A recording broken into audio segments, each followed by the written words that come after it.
He kōna e purangi tēnei nā te reo irirangi o Aotearoa.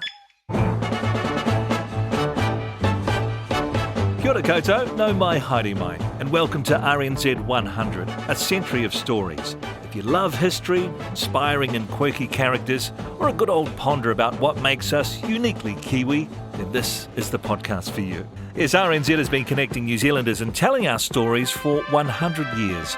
So we've dug through the archive and picked out a whole heap of the best bits, the events and people that have shaped us, and the crazy, funny tales that have been forgotten until now. In fact, we've dug so deep that some of the audio you're about to hear hasn't been heard since it was first broadcast decades ago. 1, 2, 3, 4, 5, 6, 7, 8, 9, 10. And now for the Devil's Playground. It was a beautiful land, a thriving community. We'd produce a nation of gigolos. This is Jazzercise. Crowd, music to go, chanting, rugby. What this bill about is abnormal sex between males. We wouldn't have known a sexual orgy if we'd fallen over one. New Zealand is brimful of interest. I'm Nigel Roberts, and 40 years ago I started my journalism career as a cadet at RNZ. Now I'm back to celebrate 100 years of RNZ's broadcasting history. Over those 100 years, RNZ has reflected and connected New Zealanders, and this series will highlight just how wide and impactful RNZ's presence has been. This episode is Crisis and Conflict, the parts of our history that have shocked and devastated us, the silly panics that probably felt a bit more serious at the time. Joining us is an absolute icon of New Zealand broadcasting, Kim Hill. Thank you. Oh, lost my mic button.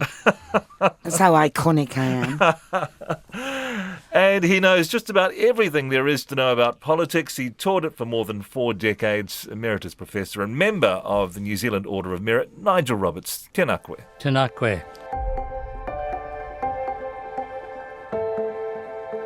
All right, straight into it. Well, Aotearoa, New Zealand, a South Pacific paradise that's friendly and forward-thinking. That's how we sell ourselves, but it's not quite the full story, is it? Our national ideals of freedom, tolerance and community have been shaped by the dark stuff, the times that have tested us and threatened to tear us apart. You'll hear more about some of our most turbulent times, including some forgotten moments in history soon. But first, let's start with victory. Victory has been achieved and freedom.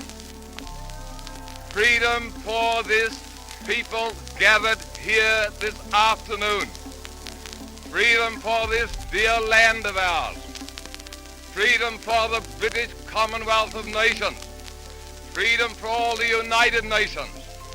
Freedom for the boys and girls and the generations of future boys and girls and men and women who will people this earth because of this day and yesterday, the greatest 2 days in all the history of the world. Well, that RNZ clip was from the 15th of August 1945, the day after the Japanese surrendered in World War II. After the death of Hitler, Nazi Germany had admitted defeat in May of that year, but the catastrophic bombings of Hiroshima and Nagasaki finally brought an end to the deadliest war in history. For Kiwis, it meant the return of sons, brothers, fathers, and lovers, like the boyfriend of this woman, interviewed in Christchurch by RNZ's Jack Mabry. I see a girl here behind me too. Would you mind just a moment? She's wearing on the lapel of her coat a very charming picture of a sailor boy. Is he still away? Yes. Still away. Are you expecting him home shortly? Yes, very soon now. How long has he been away? 4 years. 4 years? Yes. Are you thinking about marriage? Oh, yes. I've waited long enough now, yes. You've been waiting for 4 years? Yes. Well, good luck to you. We wish you both the very, very greatest of happiness in your married life. VJ Day celebrations around the country got pretty rowdy, and 15 tonnes of glass from broken windows and beer bottles were swept from Auckland streets in the aftermath. Good grief. I know. We were drunk on the street with the sweet taste of liberty and probably some harder stuff too. I have a fellow wearing an Air Force uniform. How do you do? Would you tell us what you think about this great day? Are you celebrating well and truly? You're right. I've had 2.5 years over on those tropical islands, as they call them. And believe you and I, I've had quite sufficiency. Thank you very much. Thank you very much. Sounded like Muldoon, didn't it? I was just going to say the same thing. Prime Minister. It was like... it doesn't give my opponents much time. The classic pitfalls of reporting live, yeah? And I think, of course, all major broadcasting during wars tries to put a good face on it. You know, the fact that we didn't know at that stage, probably, you know, the full horror of the bombings in Japan, does it seem kind of obscene to be celebrating the way that we were? Do you think people would have celebrated in the way that we were if they'd known? I reckon, don't you, Nigel? I think they certainly would have done. I mean, I'm old enough, I was born in 1944, and I'm old enough to remember a lot of anti-Japanese feeling. I had friends whose parents, to their dying day, would not buy a Japanese car. No, quite right. And it seems to me that... oddly, I mean, they might buy a German car before they buy a Japanese car. You know, I mean, an outside threat is a community building exercise. Yep, definitely. Do you think that New Zealand was bonded together? I mean, conscientious objectors, and there were quite a few of them, would have upset a lot of people and were themselves treated very badly, in some cases very harshly. But generally speaking, do you think it was like Britain during the Blitz?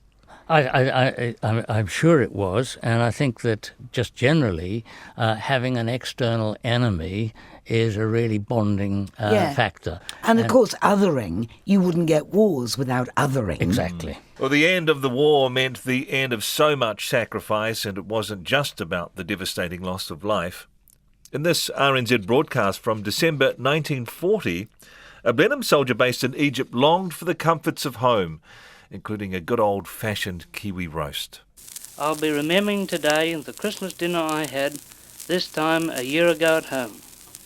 I wouldn't mind if I were there in Blenheim, just for an hour or so, with good New Zealand lamb on the table, lashings of green peas and new potatoes, and a couple of helpings of pudding that only Mother can make. It sounds pretty good to me. I love that one. Now we're in this era, of course, of 24/7 connection. It's easy to forget that messages like that one from the Blenheim soldier were just about the only way New Zealanders could hear directly from soldiers on the front line. And one of the jobs of early radio was to go around and get specific, particularly Christmas messages. And it occurs to me that in some ways it still happens on Christmas Day on the news. Almost always they go to Antarctica. Antarctica, Syria, wherever people are serving overseas. So that idea still happens. The news media serving that very important purpose. Well, the sons of Mrs. Helena Bernard of Wellington and their comrades were luckier. They got a taste of home wrapped in newspaper and packed in cocoa tins, delivered right to the front line, first in Gallipoli during World War I and then to the Middle East in World War II. I made ginger nuts in the first place for my own sons when they used to go pioneering up the Mount Egmont. They used to love going away for the weekend, and I used to make them ginger nuts to take. So when the war started, of course they were the first ones I made when they went away. Mm-hmm. Some of the boys writing from the war front wrote to me and said, "We've named them the best ginger nuts we've ever tasted. Would you be kind enough to send the recipe to my mother?"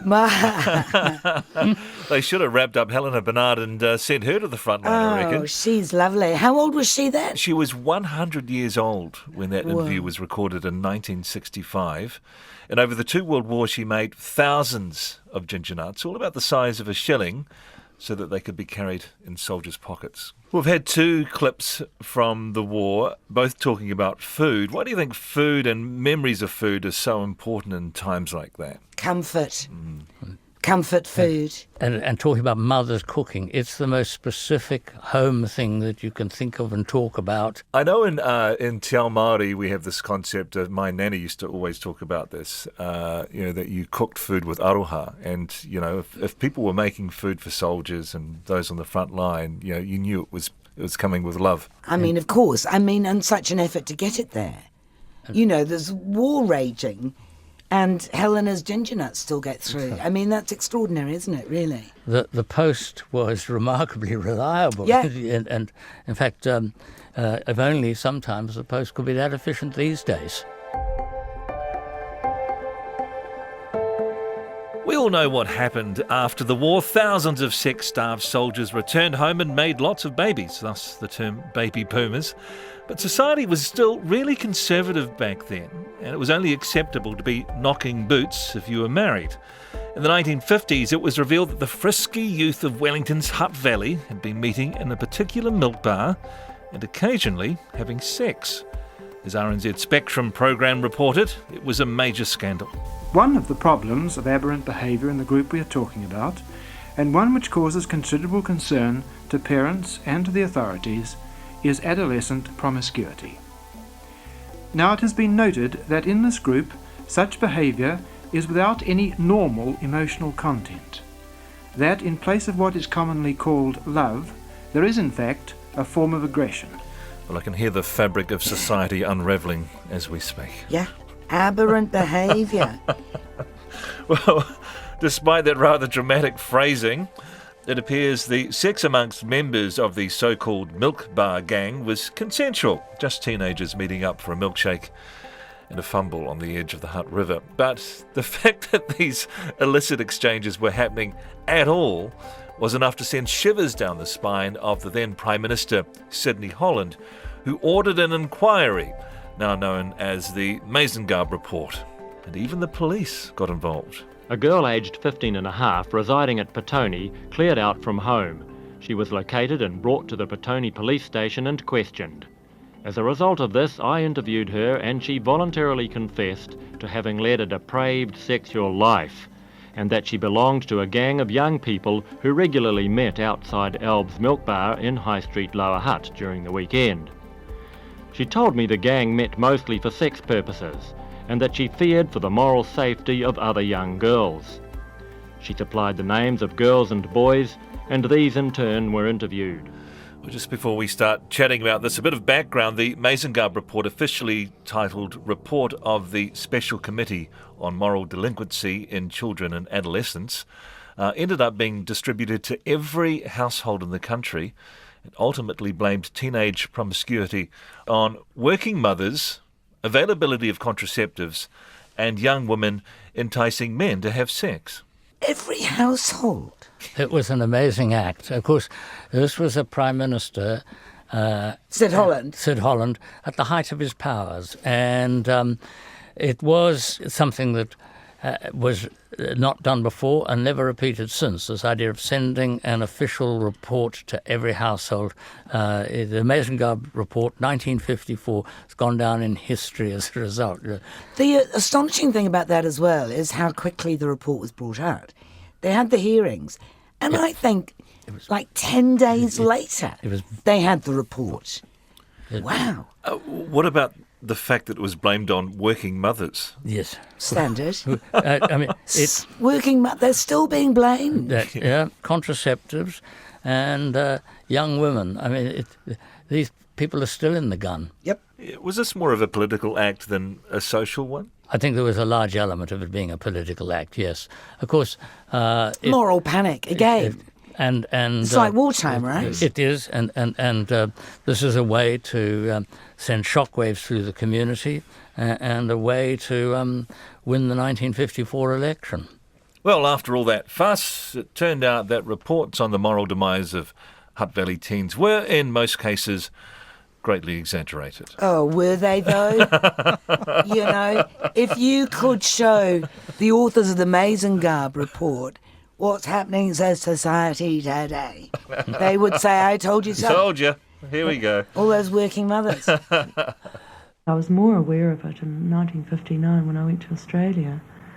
And people used to ask me where I came from, and I'd say, place near Wellington. They'd say, where? And I'd say, oh, you'd never heard of it. Come on, whereabouts? And I'd say, Lower Hutt, and everybody would go, Lower Hutt! And I heard more about what had gone on in Lower Hutt than I ever did when I lived in Lower Hutt.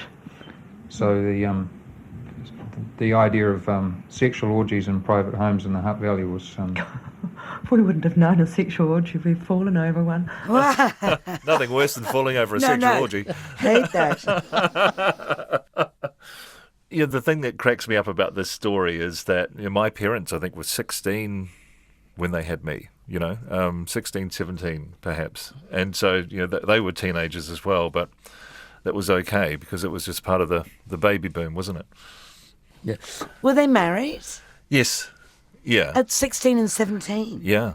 Wow. They're no longer married, but... and, of course, my dad was Māori and my mum was Pākehā, and this was in Christchurch, so... Oh, that would have blown the minds of a lot of people. It did. They had to move to Dunedin for 2 years just to let things cool off a bit with my mum's family, but there you go. The next question is entirely inappropriate, but it has to be asked. Did they have to get married, Michael? Oh, yes, absolutely. All right. Yeah. Well, no, they didn't have to get married, I suppose. It was shotgun. Yes, it was shotgun. So Mum was pregnant when they got married. Because what would the neighbours say? I know when I arrived in New Zealand in 69, 70, it seemed incredibly conservative to me. And it would never have occurred to me that there had been sexual orgies going on anywhere. Well, I very much suspect that it just happened to be that Hutt Valley came to light. This type of behaviour was happening everywhere, from Invercargill to Kataia and beyond. I mean, it does seem to me that this is normal human behaviour. Sexual orgies? Sexual orgies. Nigel! Children getting together, meeting and having... I think the difference now is I think there is much more awareness of the young woman's rights, yes, and the whole question of consent, and that it's not simply silence is not consent. I think there's much more awareness of that.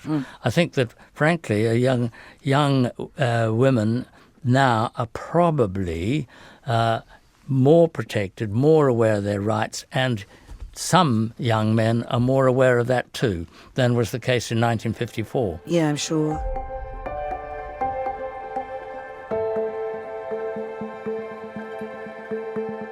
When it came to moral conflicts, nothing compared to the Springbok Tour, the rugby tournament that sparked the largest civil disturbance in our history. Here's RNZ's Paddy Bergen reporting from Eden Park in September 1981.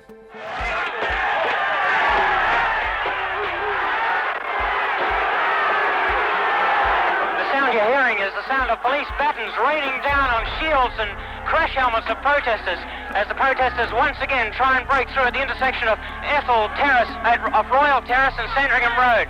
A number of policemen have lost their helmets. They appear to have lost their batons as well. The protesters are incredibly well protected with body-length plywood shields, face guards, life jackets, crash helmets.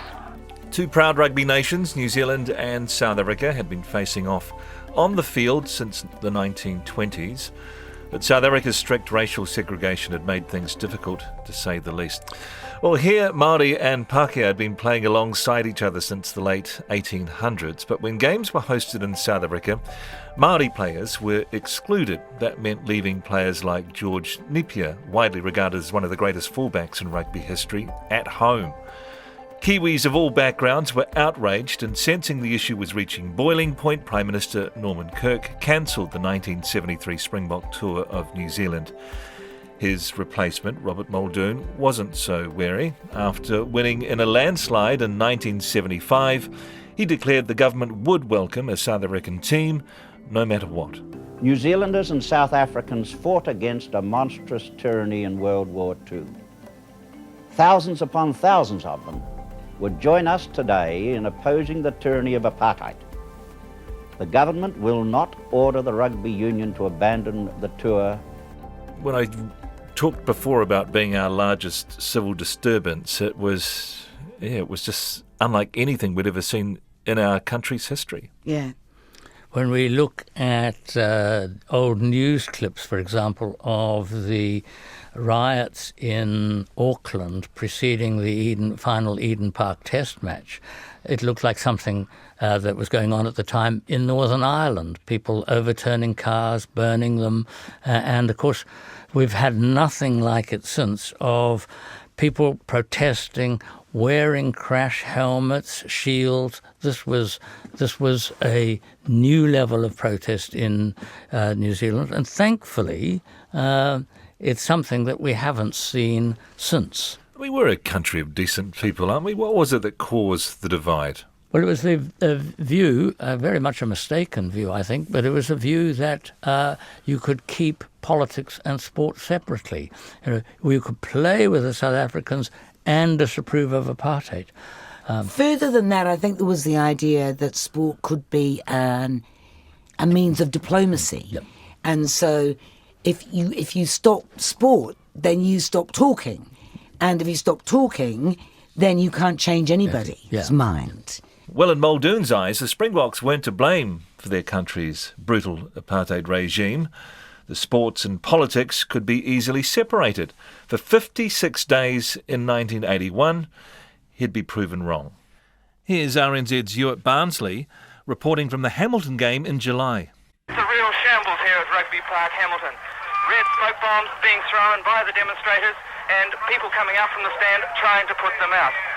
So the crowd starting to yell now. Starting to yell off, off, off. There's an announcement coming. The game has been officially cancelled.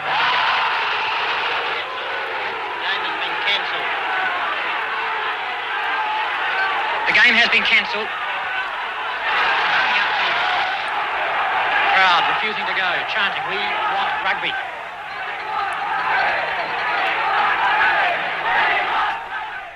Gosh, that passion and that anger is just incredible to hear, isn't it?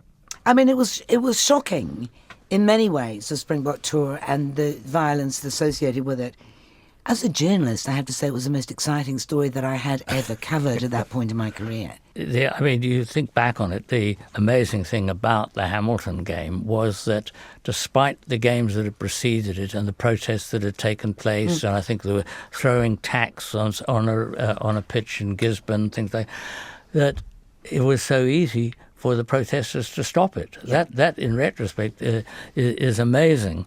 Of course, another thing that I still find quite amazing is that when you heard the level of the antagonism on both sides, and particularly from the people who've been denied their game in Hamilton, that we came through the Springbok tour with not one death. Yeah. There were some injuries, but there were no deaths. And at heart, New Zealand is quite peaceful. Nigel, there was a lot of talk about this dividing families and colleagues and friends groups, but also it was often tied to demographics too, wasn't it? North Island versus South, city versus country. That city versus country one was a really big one. Does it surprise you, the level of passion? No. After all, I mean, it's been said of New Zealand that rugby is a religion. It was more than that. So it's like saying, the troubles in Ireland were down to religion. It's more. Yep. And what it seems to me, the riots and the protests and the antipathy was old versus new. Yes. The older generation versus, long-haired liberal types, the elite, all that, Tim Shadbolt. The most wonderful experience of going to South Africa with John Minto for his very first visit there. And I remember we got to interview Bishop Sir Desmond Tutu, and he was talking about that Waikato game that was cancelled, and he just said, everyone in the prison at Robben Island where Mandela was, they could hear the guards' radio crackling, and then when the match was called off, the cheers from the prisoners in the prisons were just incredible. Wow, great story. So by the time the last match kicked off at Eden Park, September the 12th, there had been fierce clashes all around the country involving more than 150,000 people. This was about much more than rugby. It was an ideological war for which some people were willing to risk just about everything. when RNZ reporter Keith Davis spotted a man taking his 4-year-old to the protest in a crash helmet. This is what happened. If that child gets hurt, will it know why it got hurt? No, but the people of New Zealand will. Some of us had to die before. You sacrifice a child? I'll sacrifice a child for the sake of 10,000 other children in the future. Whoa, that's grim, isn't it? Yeah, very grim. But that's what I mean. It wasn't just about rugby. You know, everything becomes bundled up. It becomes an issue of freedom. You know, but whose freedom?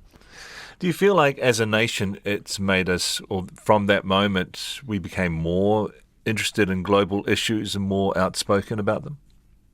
I think that it was quite an empowering thing. I mean, your story about, you know, the reaction in Robben Island to the fact that the game was called off, you know, it made us feel like what we did mattered, even though we were a tiny nation at the bottom of the world.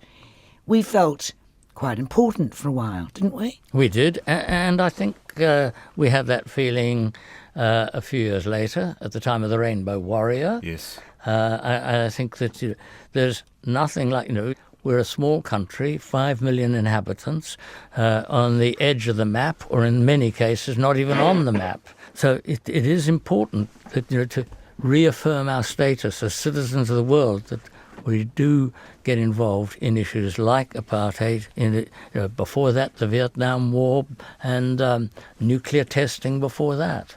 The mouse that roared.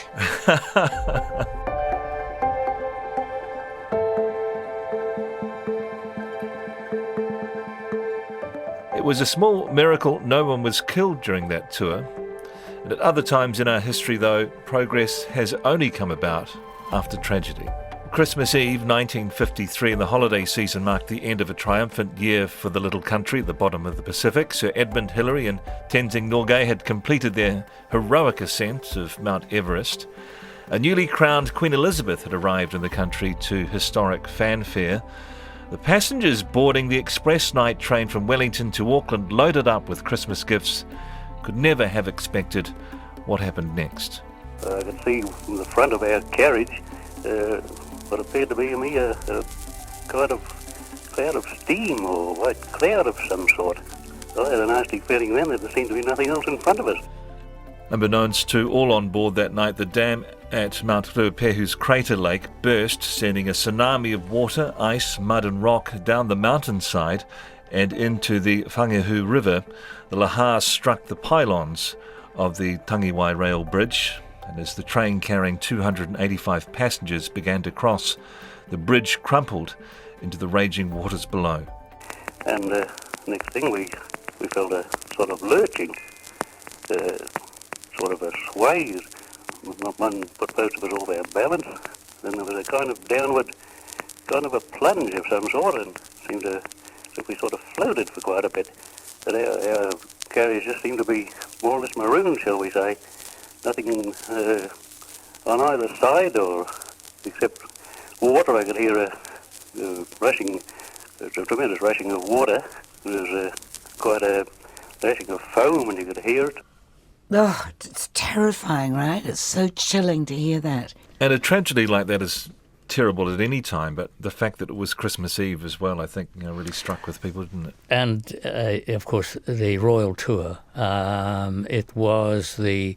was the Queen still here at that time? The Queen, yes. Very definitely, yes. And in fact, Prince Philip went to the official burial up in the Karori Cemetery in Wellington. Well, it seems miraculous that Mr. W.J. Anderson of Wellington, speaking there, survived the fall and the crush of that rushing water. 151 of his fellow travellers didn't. If he sounds a little dazed and confused, that's because his account was recorded and broadcast to the country the very next day, with no newspapers published on Christmas Day. His story, and the emergency announcement from the Prime Minister, Sidney Holland, was the first the nation was hearing of our worst ever rail disaster. It would be impossible to describe the scene in words. Some bodies have been recovered 15 miles from the scene of the disaster. I gravely fear that there is little hope of further persons being rescued alive. Enormous quantities of silt and rock have been swept down, and it is feared that many bodies have thus been buried. Farmers and others with property on the bank of this river, as far as the sea, are asked to keep a close watch and to send reports to the nearest police station. Well, we're celebrating 100 years of RNZ, and I guess what a perfect example of the power of radio when there were no newspapers on Christmas Day. It was, my goodness. I do think, reflecting on this, is that this is a role that Radio New Zealand still has. RNZ is still the official broadcaster in events of tragedies, and we need to be reminded of that. Tangiwai wasn't the only transport disaster that would unite the country in grief. On the evening of November 28, 1979, friends and families of passengers flying on an exciting new Air New Zealand route over Antarctica waited for the return of the intrepid travellers.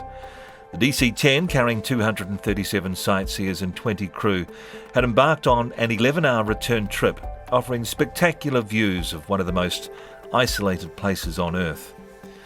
It was normal for the flight to be a little late, but as the hours dragged on, fear rose. By the next day, it was reported the plane had crashed suddenly into the icy slopes of Mount Erebus. There were no survivors. They saw very, very little of an aircraft. There was obviously a major burn. There was a suggestion that there may have been an explosion. In fact, it appears there was an explosion on impact. It must have gone in very hard, and so things happened very quickly after that. About 50 or 60 bodies are visible. Others, well, they may be buried under the snow.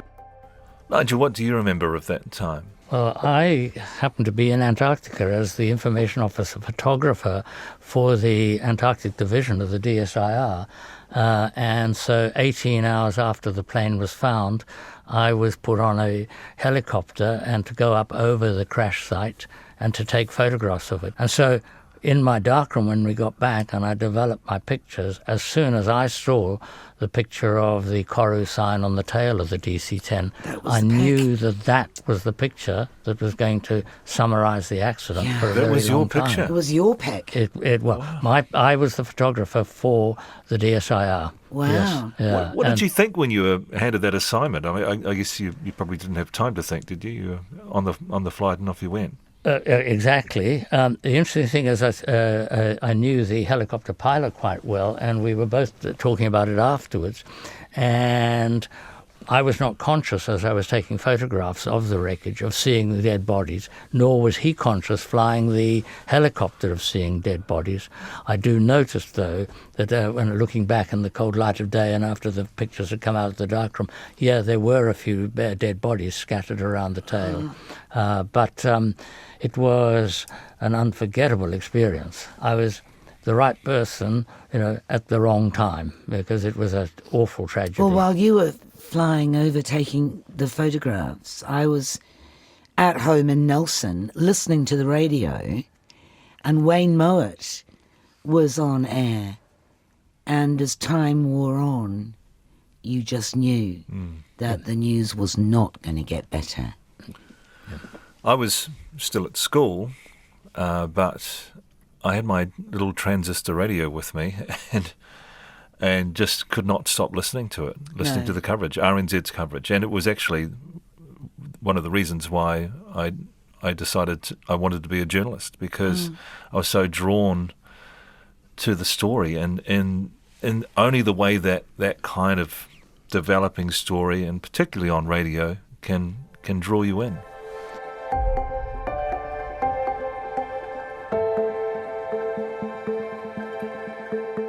Well, those tragedies highlighted major flaws in our rail and air safety, and travel is now safer for all of us as a result. Still, it's hardly ideal that it took mass fatalities to make improvements, and there were more preventable disasters to come.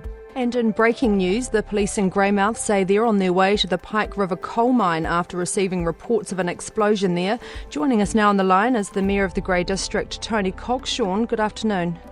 It's not good news at all. They say that there are between 25 and 30 miners unaccounted for after a big explosion on the mine. We've just got to keep our fingers crossed, but it's not good. 29 men were killed that day in November 2010. The inquiry into the explosion found that in the preceding weeks, dozens of reports of dangerous methane levels in the mine had been ignored. What's more, there were chilling similarities to New Zealand's other fatal mine explosions dating back over a century, more than 100 years of mining. It seemed that we'd learned very little about how to keep workers safe. I was actually in Christchurch for TV3 working on something else when that explosion happened, the first one, and drove straight over to the west coast. At that time, everyone was open and they wanted to talk about what had happened. But then as the media arrived, and a lot of media too from Australia, there was almost like a siege mentality from the residents there, and it was very difficult to get any information out. So I remember those meetings that Peter Whittle was addressing, and he was empathetic and he was cuddly and he was human and we loved him. And then it turned out maybe he was to blame in some way. And then it all got incredibly messy and continues to be messy in many ways. Yeah, and I've been back and covered that story a few times. The memorial that they had, I remember, even then, there was pretty clear signs that a lot of the families of the workers didn't trust the process that was happening. And, of course, they still don't, and they still don't have their loved ones back or the remains of them at least. So, and others say just let them lie. Let them lie in the mine.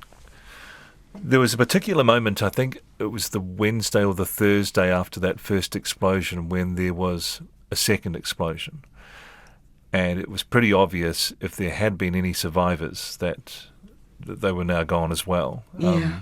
And I remember standing and doing a live broadcast as the flag behind me at the West Coast, RSA, was being lowered to half-mast. It was such a moment in such a small community. You just felt the oxygen literally ripped out of the place.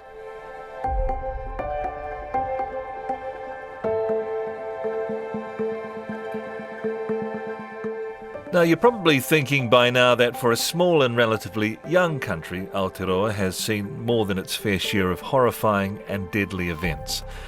Perhaps as a way to cope, at times we have sought collective distraction in things that are, well, let's just say a bit silly. The devastating Christchurch earthquake and its repercussions rightfully dominated headlines for years.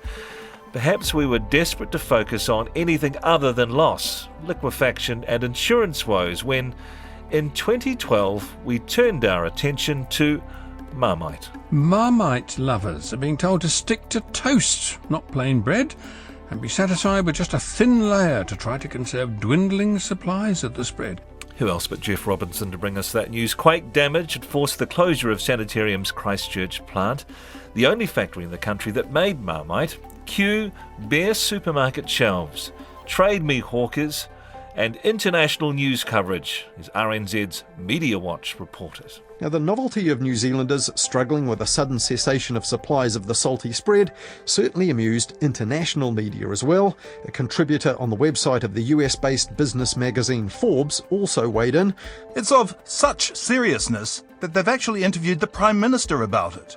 Though poor Tim Worstel was clearly unaware that here the Prime Minister is consulted about all manner of trivia by the news media on a fairly frequent basis.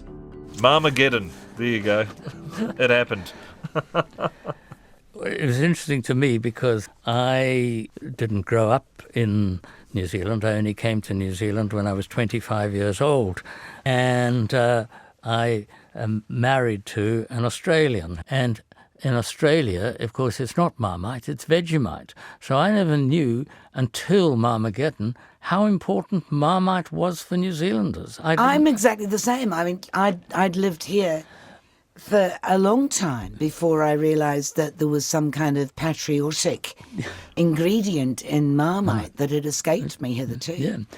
Do you think it was a welcome distraction with everything else that was happening at the time, or you did it need take a bit up of airspace? Yeah. Yes. You need an exhale, don't you? You certainly do. Well, in 2019, a new kind of chaos struck New Zealand a group of British travellers. The so-called unruly tourists first caught the nation's attention when they were busted for littering at Takapuna Beach. An 8-year-old family member was filmed threatening to knock the brains out of a woman who'd asked them to clean up, and it basically went downhill from there. The family committed a string of petty crimes in Hamilton and Wellington, including stealing cans of Red Bull from a petrol station and allegedly a plastic Christmas tree. The final flourish? James Nolan, described as the leader of the unruly tourists, ditched his court appearance and fled the country using someone else's passport. Here's Checkpoint's Lisa Owen interrogating Customs Border Operations Manager Terry Brown in 2019. But you had a situation here where a person did not match their passport, they have a British accent, and anyone who might have been watching the news at any point over the last few weeks would have maybe seen some coverage of this situation. How do you explain that they did no further checks?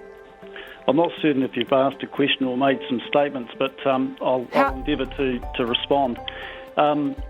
So we have 14 million travellers that go back and forth from our airports in the last financial year.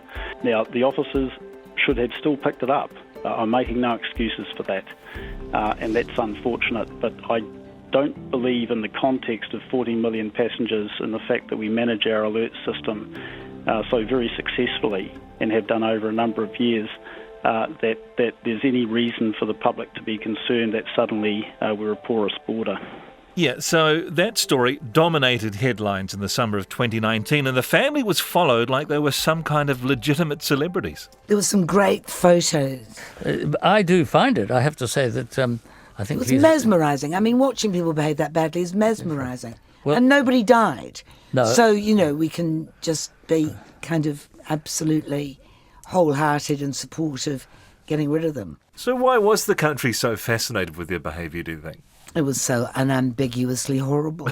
Well, it was also, let's be frank, it was Christmas time, and that's why if they stole a Christmas tree, it seems to me that there's always a silly season for the news around about Christmas, a holiday season, family of ruffians behaving very, very badly. It seemed to me it was tailor-made for the news. And do you think people coming here and treating our country badly is the new common enemy? We do like the high moral ground. Oh, okay. I don't think that we're unique in that. I mean, people like, I'm not going to call it virtue signalling because that's insulting, but we do like to carve out a bit where we know we're doing the right thing. I mean, actually, I think that so few people could treat New Zealand badly. I think that New Zealand does handle tourist numbers extremely well, I think. Well, unless they're shitting in the bushes, Nigel. There's a lot of shitting in the bushes going on. Freedom campers. Freedom campers. Earlier we talked about the othering of Japanese. So is people who come here and disrespect us our new common enemy? I actually think it happens so seldom that I think it would be difficult to equate them with. Do you think it happens so seldom? I do. Because going by the headlines in the papers, you would think it happened quite frequently. Well, going by the headlines in the papers, you'd think that Lower Hutt is nothing but orgies. Yes, sexual orgies, as they said, which is slightly tautological, but sexual orgies. But I wouldn't know what that was unless I tripped over one, would I? No, that's right.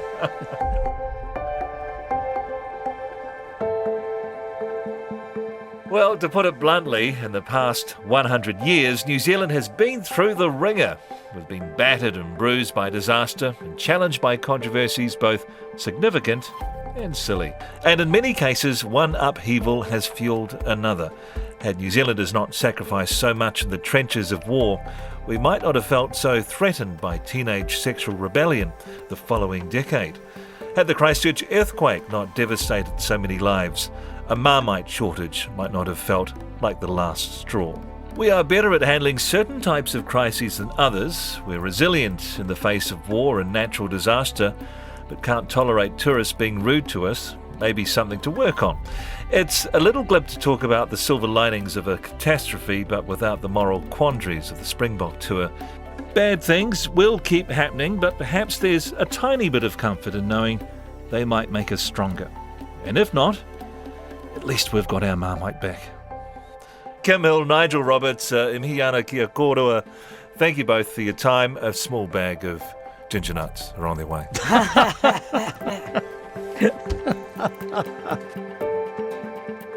Thanks for listening to RNZ100, a century of stories.